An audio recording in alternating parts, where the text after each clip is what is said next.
India Legal presents Courts Roundup.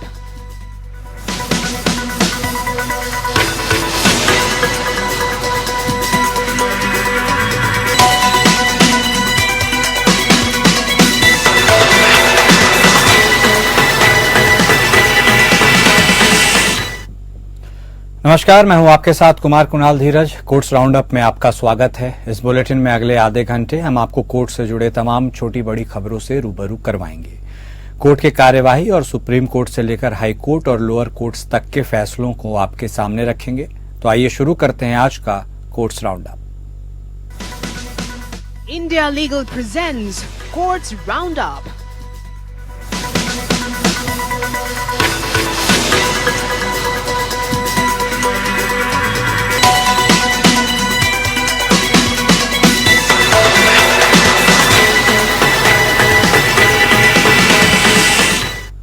Supreme court ने फैसला सुनाया कि महिला अपने दूसरे पति से सीआरपीसी की धारा 125 के तहत भरण पोषण का दावा करने की हकदार है, भले ही उसकी पहली शादी कानूनी रूप से भंग न हुई हो।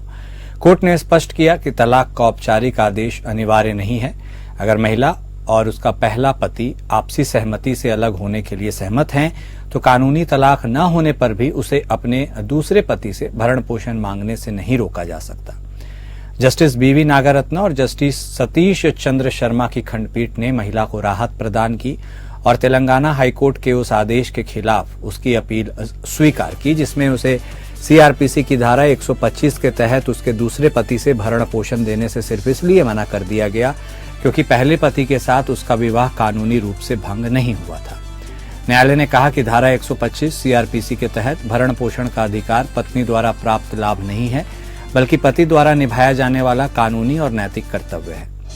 न्यायालय ने कहा कि धारा 125 सीआरपीसी के सामाजिक कल्याण उद्देश्य को ध्यान में रखते हुए व्यापक व्याख्या की आवश्यकता है। न्यायालय के समक्ष संक्षिप्त प्रश्न यह था कि क्या एक महिला अपने दूसरे पति से धारा 125 सीआरपीसी के तहत भरण पोषण का दावा करने की हकदार है, जबकि उसका पहला विवाह कथित रूप से कानूनी रूप में अस्तित्व में है। हाईकोर्ट का निर्णय अलग रखते हुए जस्टिस शर्मा द्वारा लिखे गए निर्णय में कहा गया कि धारा 125 सीआरपीसी के तहत पत्नी द्वारा अपने दूसरे पति से भरण पोषण का दावा करने पर कोई रोक नहीं है, भले ही उसका पहला विवाह कानूनी रूप से भंग न हुआ हो। न्यायालय ने मोहम्मद अब्दुल समद बनाम तेलंगाना राज्य और अन्य के हालिया मामले का हवाला दिया, जिसमें भारत में गृहिणियों की वित्तीय कमजोरी पर जोर दिया गया। इससे दोहराया जा सके कि भरण पोषण का अधिकार केवल पत्नी के लिए लाभ नहीं है, बल्कि पति का कानूनी और नैतिक कर्तव्य है। कोर्ट ने अपील स्वीकार की और फैमिली कोर्ट द्वारा दिए गए भरण पोषण पुरस्कार को बहाल कर दिया गया।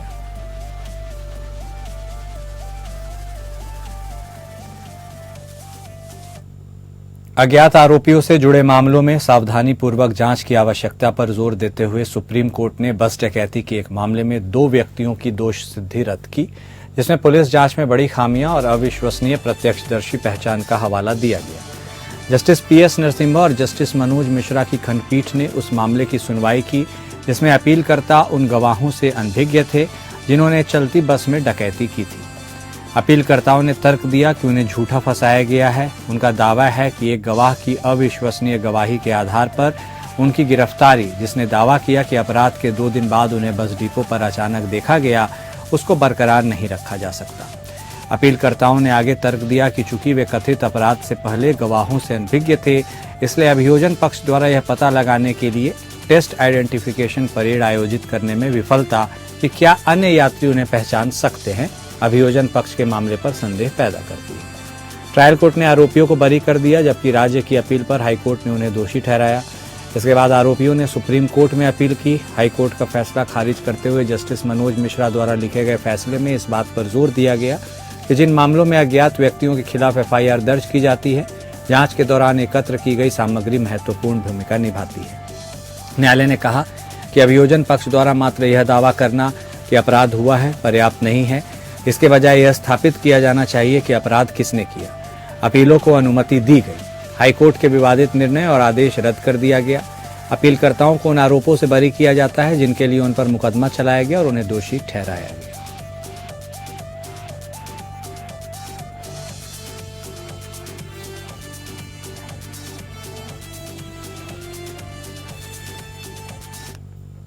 असम में फर्जी मुठभेड़ों के मुद्दे को उठाने वाले एक मामले की सुनवाई करते हुए सुप्रीम कोर्ट ने संकेत दिया कि विचारणीय एकमात्र मुद्दा यह है कि क्या PUCL बनाम महाराष्ट्र राज्य, जो कि पुलिस मुठभेड़ों की जांच से संबंधित है, इसके द्वारा निर्धारित दिशा निर्देशों का अनुपालन किया गया था या नहीं। जस्टिस सूर्यकांत ने कहा, हम गुण दोष के आधार पर कोई राय नहीं बनाने जा रहे हैं, हम नहीं कर सकते। केवल सीमित मुद्दा PUCL दिशा निर्देशों का अनुपालन है, बस इतना ही। जस्टिस सूर्यकांत और जस्टिस N कोटेश्वर सिंह की पीठ गुवाहाटी हाईकोर्ट के उस आदेश के खिलाफ दायर विशेष अनुमति याचिका पर सुनवाई कर रही थी, जिसके तहत याचिकाकर्ता की इसी मुद्दे को उठाने वाली जनहित याचिका को खारिज कर दिया गया था। कथित तौर पर हाईकोर्ट का विचार था कि कथित घटनाओं की अलग से जांच की आवश्यकता नहीं है, क्योंकि राज्य के अधिकारी प्रत्येक मामले में जांच कर रहे थे। इससे पहले असम के संदर्भ में शीर्ष न्यायालय ने उन मामलों में असम मानवाधिकार आयोग द्वारा शुरू की गई जांच यदि कोई हो के संबंध में डेटा मांगा था, जहां फर्जी मुठभेड़ के आरोप लगाए गए थे। इसने मानवाधिकार आयोगों द्वारा नागरिक स्वतंत्रता के मामलों में सक्रियता से कार्य करने की आवश्यकता पर भी बल दिया था। सुनवाई के दौरान याचिकाकर्ता के लिए अधिवक्ता प्रशांत भूषण ने तर्क दिया कि पिछले कुछ वर्षों में असम में फर्जी मुठभेड़ों में लगभग 171 मामले दर्ज किए गए और PUCL बनाम महाराष्ट्र राज्य में निर्धारित दिशा निर्देशों का घोर गैर अनुपालन हुआ है। यह बताया गया कि PUCL के फैसले में दिशा निर्देशों को पुलिस मुठभेड़ में गंभीर चोटों के मामलों पर भी लागू किया गया था। असम में मुठभेड़ों को खतरा बताते हुए भूषण ने आरोप लगाया कि कई मामलों में पीड़ितों के खिलाफ FIR दर्ज की गई थी।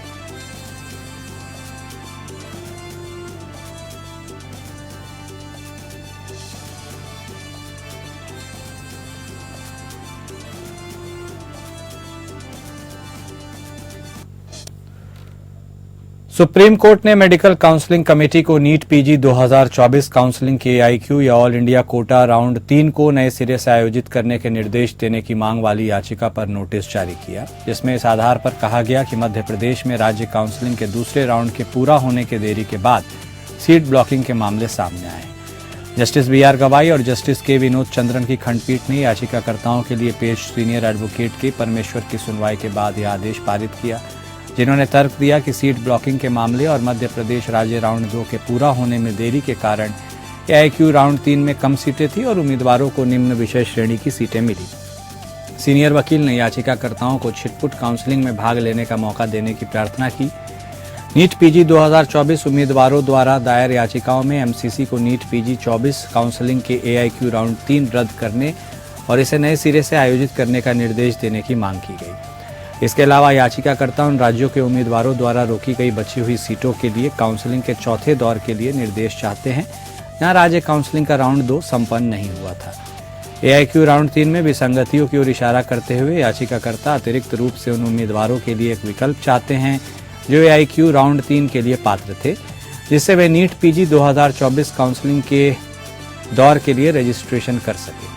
परमेश्वर ने आगे उल्लेख किया कि चूंकि याचिकाकर्ता उम्मीदवारों ने AIQ राउंड 3 में भाग लिया और सीटें प्राप्त की, इसलिए वे स्ट्रे राउंड में भाग लेने के पात्र नहीं हैं, जिसमें बेहतर सीटें चली गई। जब यह बताया गया कि स्ट्रे राउंड समाप्त नहीं हुआ, तो पीठ ने प्रतिवादी अधिकारियों को नोटिस जारी किया और मामले को 7 फरवरी को सूचीबद्ध किया। सुप्रीम कोर्ट ने कहा कि 1995 में पंजाब के पूर्व मुख्यमंत्री बेअंत सिंह और 16 अन्य की हत्या के मामले में दोषी ठहराए गए जगतार सिंह द्वारा तिहाड़ जेल से पंजाब की किसी भी जेल में स्थानांतरित करने के लिए दायर याचिका में केंद्र शासित प्रदेश चंडीगढ़ को भी पक्षकार बनाया जाना चाहिए।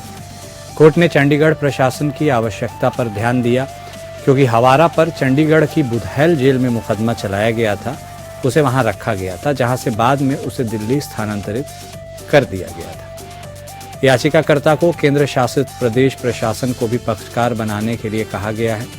कोर्ट ने दिल्ली और केंद्र शासित प्रदेश को चंडीगढ़ प्रशासन के साथ 4 सप्ताह के भीतर जवाब दाखिल करने का निर्देश दिया है। 15 आरोपियों को दोषी ठहराया गया था, जिनमें से हवारा और बलवंत सिंह राजोआना सहित 2 को मौत की सजा सुनाई गई थी, जबकि अन्य को आजीवन कारावास की सजा सुनाई गई थी। पिछले साल 27 सितंबर को जस्टिस BR गवाई और जस्टिस KV विश्वनाथन की पीठ ने स्थानांतरण याचिका में नोटिस जारी किया था, जिसमें कहा गया था कि पंजाब जेल मैनुअल और पंजाब जेल नियमों के अनुसार याचिकाकर्ता को अपने ही राज्य की केंद्रीय जेल में रहना था। सुप्रीम कोर्ट कल मामले की सुनवाई जस्टिस गवाई और KV चौहान की पीठ ने की, जिसमें वरिष्ठ अधिवक्ता कॉलिन गोजानविस ने कहा कि अन्य सभी सह दोषी पंजाब में बंद हैं और वह दिल्ली में बंद एकमात्र व्यक्ति हैं। जब न्यायमूर्ति गवई ने पूछा कि क्या तिहाड़ जेल से कोई रिपोर्ट उपलब्ध है, तो न्यायालय को बताया गया कि दिल्ली की एनसीटी ने अभी तक इस मामले में जवाब दाखिल नहीं किया है। सिंह ने जवाब दिया कि दिल्ली हाईकोर्ट के समक्ष सुनवाई के दौरान दिल्ली सरकार ने यह रुख अपनाया था कि कानून व्यवस्था की स्थिति और खुफिया रिपोर्ट को देखते हुए और यह देखते हुए कि पंजाब एक सीमावर्ती राज्य होने के कारण संवेदनशील है, याचिकाकर्ता को पंजाब में स्थानांतरित नहीं किया जा सकता। सिंह ने वैकल्पिक रूप से सुझाव दिया कि याचिकाकर्ता को वापस चंडीगढ़ स्थानांतरित किया जा सकता है। इसके विपरीत गोंजाल्विस ने तर्क दिया था कि याचिकाकर्ता की पंजाब में 14 साल की बेटी है, जो उसका एकमात्र परिवार बचा है।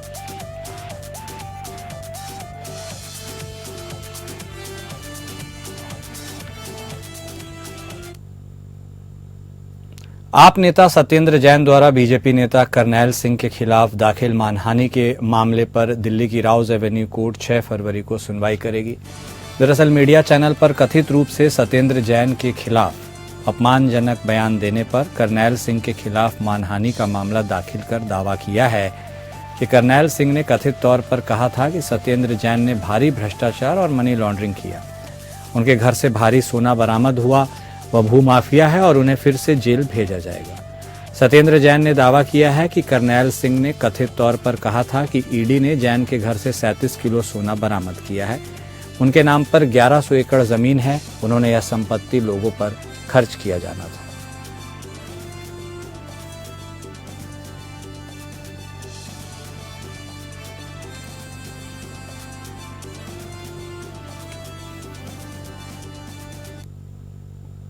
बॉम्बे हाईकोर्ट में फ्लैट कब्जे मामले में सुनवाई हुई। याचिकाकर्ता ने नायगांव कोऑपरेटिव हाउसिंग सोसाइटी की रिट याचिका में फ्लैट के कब्जे की डिक्री के निष्पादन में बाधा डालने के लिए उसके आवेदन को खारिज करने को चुनौती दी गई थी।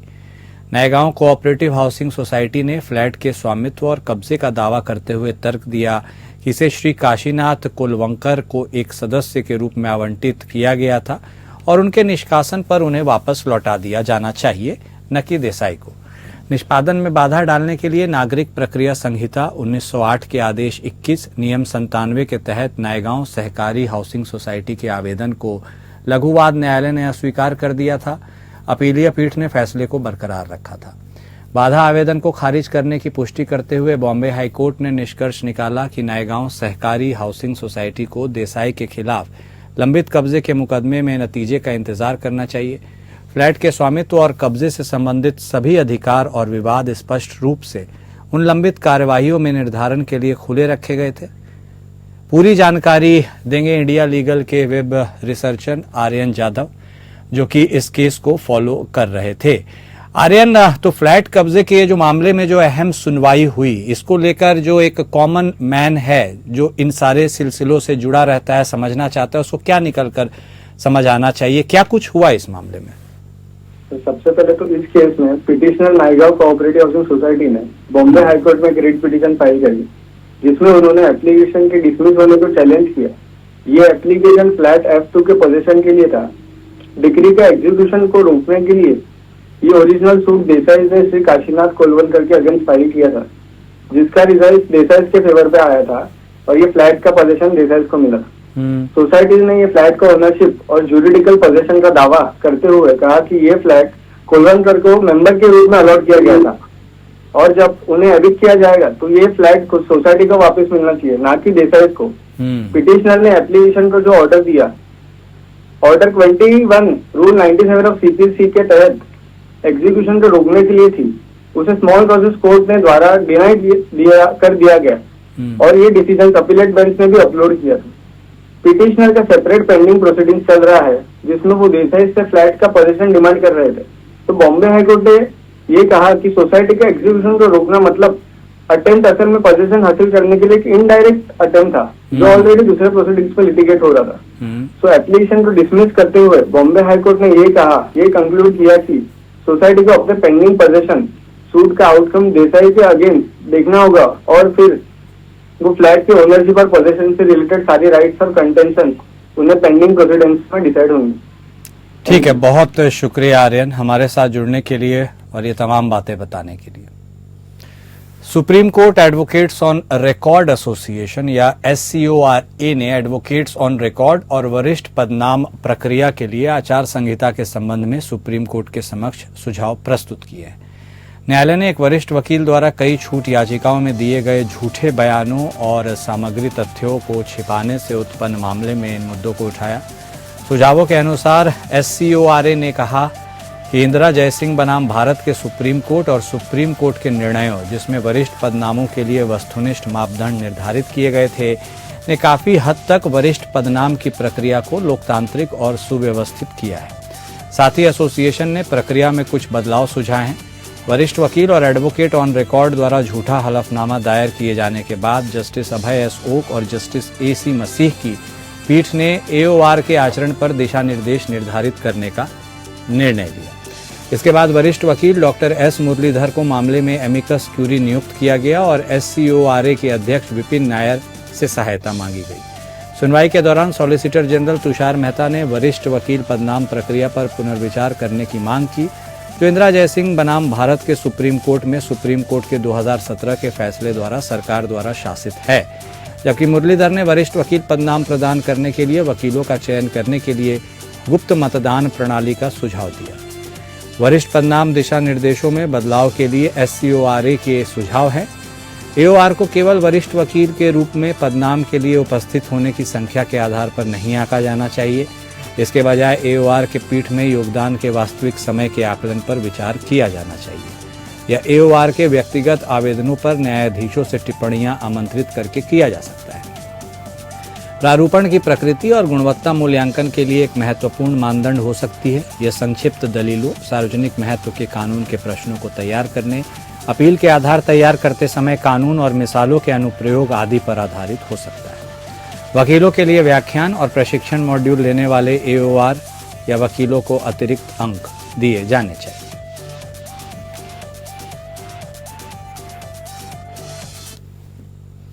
और कोर्ट्स राउंडअप में अभी के लिए बस इतना ही। नमस्कार। India Legal presents Courts Roundup.